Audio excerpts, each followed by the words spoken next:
Hi అండి. అందరికీ వరలక్ష్మి వ్రతం శుభాకాంక్షలు. మాకు పెళ్ళైన తర్వాత మేము మొదటగా జరుపుకున్నటువంటి మా మొదటి వరలక్ష్మి వ్రతం ఇది. ఇలా అమ్మవారిని చక్కగా నిండుగా అలంకరించుకొని ఇలా అమ్మవారి పూజను చేసుకున్నాము ఈ సంవత్సరం మేము.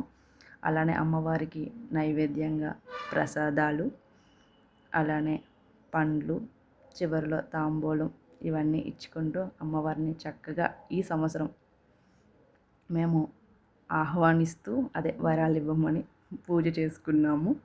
అలాగే అమ్మవారికి బంగారం పెట్టుకుంటారు కదా, ఈ సంవత్సరం మేము కమ్మలు తీసుకున్నాము. ఉదయాన్నే లేచి వాకిలంతా ఒత్తుకొని నీట్గా గుమ్మాలకి పసుపు బొట్లు ఇవన్నీ పెట్టుకున్నాము. అలానే చిన్ని చిన్ని పాదాలు వేసుకొని అమ్మవారిని ఇంట్లోకి ఆహ్వానిస్తూ ఇలా అమ్మవారి పూజని ఈ సంవత్సరం చేసుకున్నామన్నమాట.